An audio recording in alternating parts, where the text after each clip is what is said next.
Alright, it's time for a video on the green Silverado. We did find out what was wrong. The pigtail on the fuel tank was wired up incorrectly. My brother-in-law was in his early stages of cancer, and so undoubtedly he was having a bad day, didn't pay attention to it. Now, I've got this sitting on the ground. We've got everything hooked up. There's a series of plastic brackets that hold the fuel lines in the frame rail. So what I do is I undo all those in the very front one, and then I can let that fuel lines droop down so I could test the fuel pump before I put the tank back up in there. So I sanded that tank off and put that Hills rust defender on it. That turned out real good, and it was worth doing while I had it out. I had to wait on something. I'll talk about that in a second. Alright, the front fuel tank mount bolts to the frame with these 4 bolts. This is supposed to be a threaded stud that goes down. Well, that thing twisted off and broke, and that is a M10 1.5. so I went to get a coupling nut locally. Well, nobody sells coupling nuts in metric, so I had to order it. I'm waiting on it. I'll put a coupling nut on it, and then I've got a stud that I'll put to the back side. I use red Loctite or thread lock to hold it in place, and then I'm going to put grease on those bolts and nuts that bolt all this thing together, because a lot of that stuff is really hard to get off. Then I just cleaned this up real good, put that Hills rust defender on it, and painted it. So like I said, I had time because I'm waiting for that stupid thing. I don't know why nobody sells them in town. I went to specialty stores to do it. So before I figured it out that it was the pigtail, I went ahead and took the upper plenum off and took everything off, put a new pressure regulator in it. I don't feel bad that I had to do that. It might not have been totally necessary, but it was okay. I replaced the gaskets and seals, gave the throttle body a thorough cleaning since it was off, so I was able to get that done. All the connectors, I spray CRC QD cleaner on it to clean the contacts and everything. I pulled the rubber boots off the jams, got them, and I put dielectric grease on the boot. Now, I don't use dielectric grease on reference voltage. Some people do. I just don't like it. I'm not a big fan of that. And also, I put a little bit of blue Loctite on these studs that go down in here, because it's first pass is 44 inch-pounds, second pass is 88 inch-pounds, and I think that's enough vibration to let those back out, and they're easy to get to, so having blue Loctite on there is not going to make them impossible to get off. So I went ahead and did that while I was there, cleaned everything up, replaced some wire loom. I've got to get some more of this 1/4 inch. I had a bunch of it and ended up using that and 3/8. 90% of what I use is that, so I've got to get me some ordered and go ahead and do that. But every connector I pulled off and cleaned it, cleaned everything up, checked everything out, and I had to bodge in a battery. I didn't want to spend any money on this, not knowing if it was a runner or not. So we had this battery. It's a good one. It's too big for this truck, but it sits in here okay for now.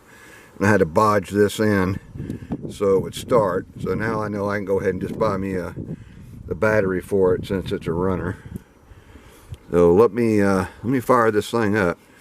Now, it wasn't happy when I first started. Them lifters were a little bit loud, and them rocker arms, you could tell there wasn't any oil on it. Sitting as long as it was, all that oil drained out.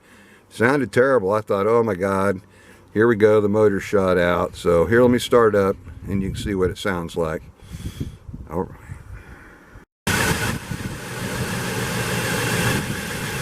It's got a little bit of a bobble in it. We're going to put the OBD2 reader on it, see what it is. It's been sitting up for a long time, so probably run some fuel injector cleaner through it, take care of that. But it pops off every time, does really good.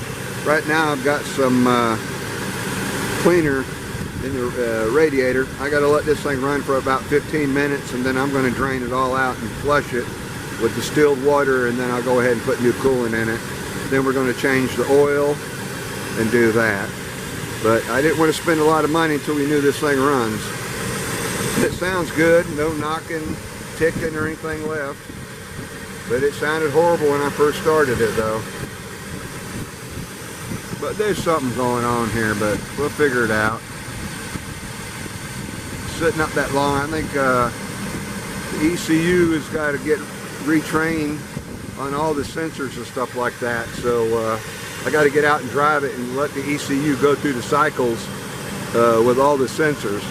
I think that'll take care of most of it there. Then I did clean the mass airflow sensor. I got that cleaned out real good.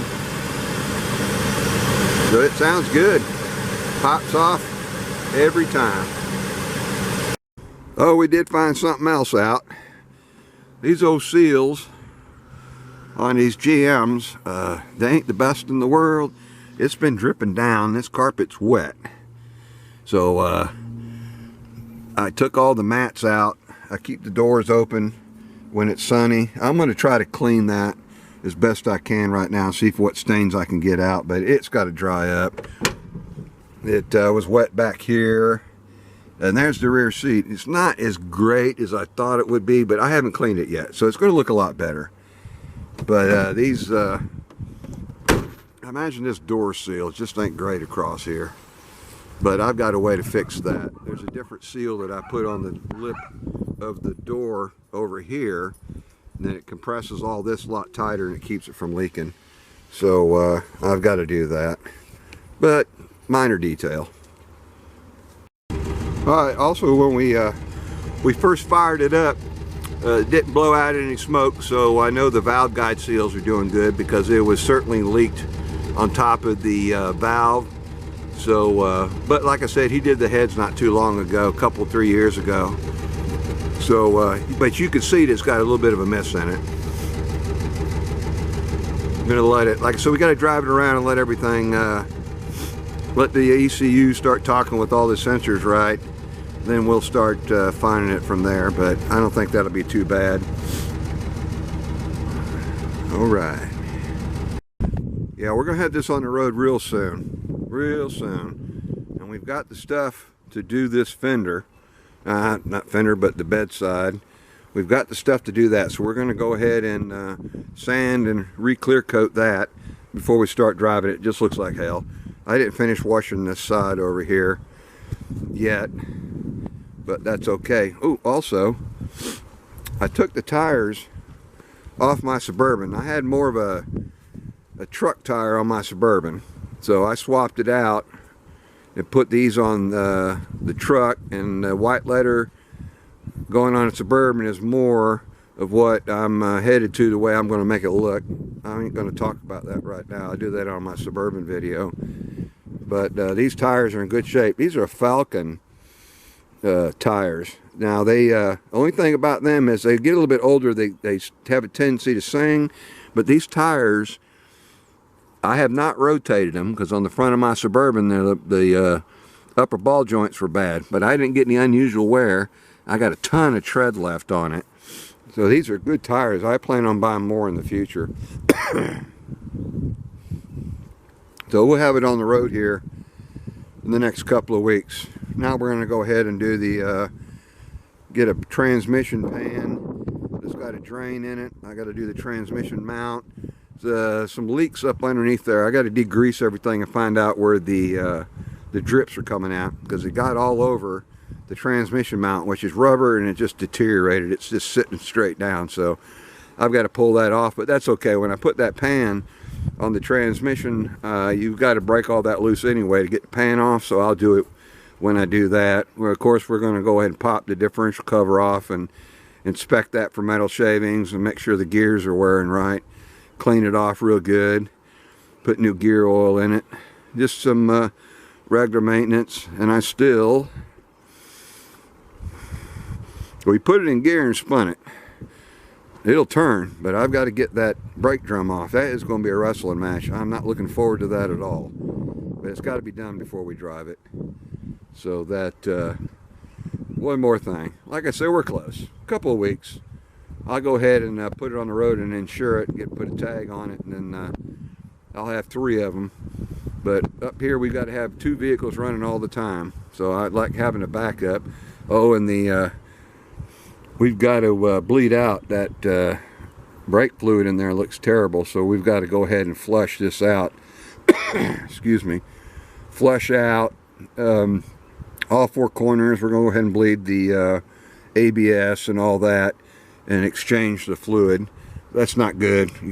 It gets dark like that, you got more ooh, excuse me. You've got moisture in there and dirt, and it'll really mess up your brake components. Get that done about every 2 or 3 years. It'll save you a ton of money.